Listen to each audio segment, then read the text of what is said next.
Arcane keeps surprising you. While the plot is good, the setting is amazing, and everything about it looks and sounds absolutely beautiful. The thing that stood out to me most in my viewing of Arcane is how it kept defying my expectations. I've consumed a lot of media in my time, and none have consistently surprised me and impressed me with character growth and development and how it tied to the overall theming of the greater narrative. I've seen a lot of people and a lot of sources praise Arcane for being a fantastic story in all the regards possible when it comes to creating content, but there's this one detail that I think is so important to the success and grandeur of what Arcane is trying to get across, and sad to say, I don't see anyone talking about it, so I had no choice but to stick a finger up my bum and make an analysis video. Who knows? Maybe it's the dawn of a new era and I'll decide to shit on other communities with epic analyses of content and media. Who knows? Subscribe and like and all that. At its core, Arcane's story and theming is very, very much surrounding classism. The idea of you have people born in the Undercity and you have people born in Piltover, and because they are born in these different circumstances, different locations, that they are worth inherently different things. Classism is something that we see in many pieces of fiction as well as in real life, as much as it hurts to say, whether it's expressed as sexism or racism. The idea of the circumstances of one's birth being relevant to the value of the individual. Arcane does such a great job crafting this, getting you to understand it, getting you invested in it, and then it turns everything on its head with brilliant character writing. And the two characters that I would like to highlight most for this specific analysis video are my boy Victor, who no, I am not gay, but if I was,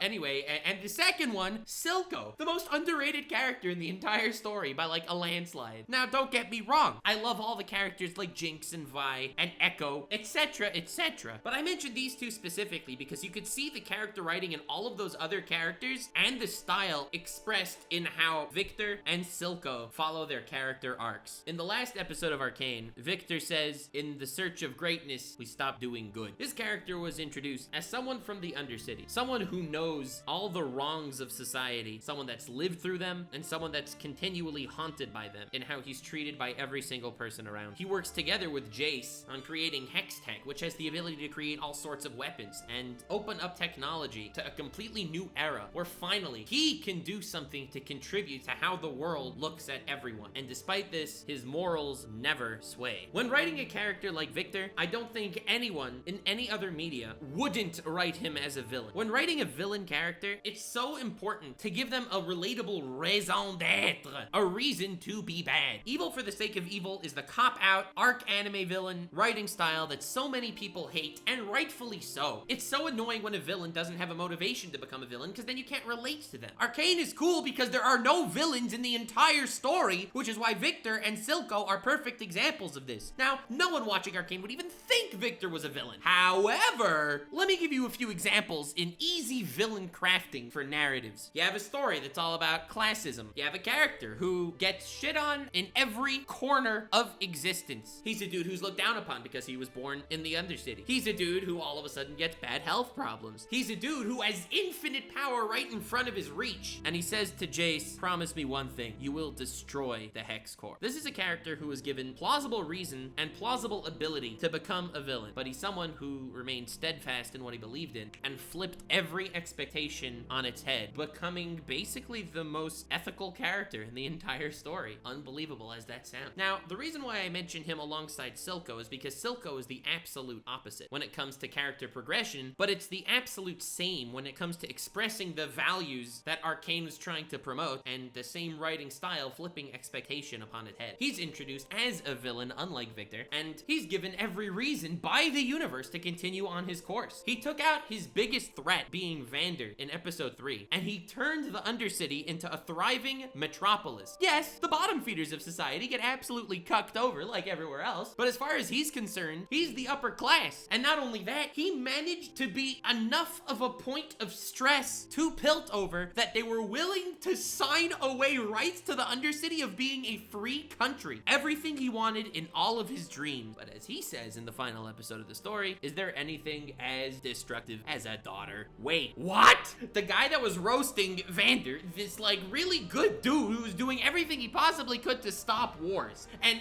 the entire philosophy of Silco was saying, yo, you gotta put personal feelings aside. You gotta worry about shiz. You gotta make sacrifices for the greater good of the overall Undercity community. Be a bit of a utilitarianistic bastard. Accomplish your goals and do something great. But no, at the end of the day, the craziest character development that I've seen in a long time is Silco, going from a character with steadfast utilitarianistic beliefs to the point that he kills someone that he truly loves in order to take these beliefs to the next level, only for him to develop into the exact same character that he kills. Silco in episode 9 is Vander of episode 1. He truly loved Jinx, and he would have never, ever given her away, even if it meant accomplishing every goal that he's been striving for over years. This is the same exact character development as Victor had, just a complete opposite. It also set up everything in the world to establish Silco as an arch villain, getting what he wants. But due to character development, Silco was able to push all of that away because he finally understood what love actually is. Cringe as it might sound, Silco was framed through the entire story as a villain. However, that's purely through narrative framework and clearly not taken from an objective viewpoint. There's always a narrative. There's always good and bad when it comes to writing stories revealed through character roles like protagonist and antagonist. The beauty of Arcane is not only that it'll defy every single expectation of you through the characters that develop, through people that you think will become villains just not becoming villains, and through people that you view as villains actually being heroes. All the lines here just purely get blurred, and you understand that every single character has a reason as to why they're doing what they're doing. They all grow over the course of the story, and they're only in the positions they are due to society. Oh, society, cringe. Everyone hates society. And how under different circumstances, every single character would be a different person.